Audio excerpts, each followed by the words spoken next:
வணக்கம். பாப்புலேஷன் சம்மந்தமான யூனிட் 6ல் ப்ரீவியஸ் இயர் கொஷின் கொஷின் அதுக்கப்புறம் நம்ம என்னென்ன டாபிக் கவர் பண்ண வேண்டியது எல்லாமே பார்த்தீங்கன்னா ஒரு 100 கொஷினில் தினையும் டீட்டெயில்ஸாக பார்த்தீங்கன்னா அப்லோட் பண்ணிவிடுவேன். சரிங்களா? பாப்புலேஷன் சார்ந்து கொஷின் பார்த்துடலாம். சரிங்களா? ஃபஸ்ட்டு கொஷின் திட்டங்கள் சார்ந்து பார்க்கலாம். இந்தியாவில் தேசிய குடும்ப கட்டுப்பாட்டு திட்டம் எந்த ஆண்டு அறிமுகப்படுத்தப்பட்டது? சரிங்களா? 1952 இந்தியாவில் பார்த்திங்கன்னா தேசிய குடும்ப கட்டுப்பாட்டு திட்டம் அறிமுகப்படுத்தப்பட்டது. சரிங்களா? ரெண்டாவது கொஷினு, தமிழ்நாட்டில் குடும்ப கட்டுப்பாட்டு திட்டம் எப்போ கொண்டு வரப்பட்டது? தமிழ்நாட்டில் எப்போ குடும்ப கட்டுப்பாட்டு திட்டம் 1956 கொண்டு வரப்பட்டது. சரிங்களா? தமிழ்நாட்டில் 1956 ஆரம்பிக்கப்பட்டது குறிப்பிடத்தக்கது. குடும்ப கட்டுப்பாட்டு திட்டம் குடும்ப நல திட்டமாக எப்போ மாற்றப்பட்டது? குடும்ப கட்டுப்பாட்டு திட்டம் திட்டத்தை சேஞ்ச் பண்ணுறாங்க, குடும்ப நல திட்டமாக 1977. சரிங்களா? 1977 குடும்ப நல திட்டத்தை செயல்படுத்துவதில் இந்தியாவில் முன்னோடி மாநிலமாக தமிழ்நாடு தான் திகழ்கிறது. சரிங்களா? குடும்ப நல திட்டத்தை செயல்படுத்துவதில் இந்தியாவில் முன்னோடி மாநிலமாக தமிழ்நாடு திகழ்கிறது. சரிங்களா?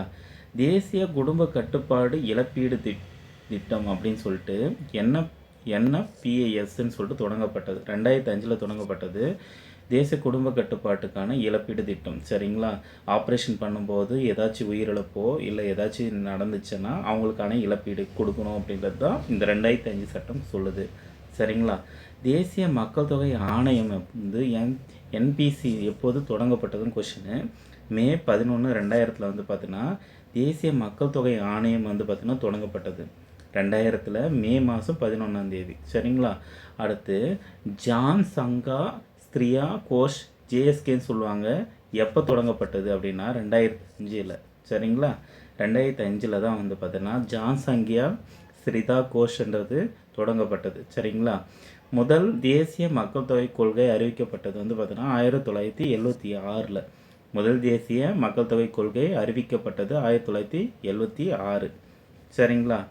இரண்டாவது தேசிய மக்கள் தொகை கொள்கை, அதாவது ரெண்டாவது பாலிசி மேக் பண்ணது எப்போன்னா 2000 பிப்ரவரி 15, 2000 பார்த்தீங்கன்னா ரெண்டாவது மக்கள் தொகை கொள்கை பார்த்தீங்கன்னா பாலிசி அறிவிக்கப்பட்டது.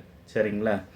இந்த மிஷன் பரிவார் விகாஸ் திட்டம் எதனுடன் தொடர்புடையது அப்படின்னா குடும்ப கட்டுப்பாட்டுக்கான விழிப்புணர்வு ஏற்படுத்துறது.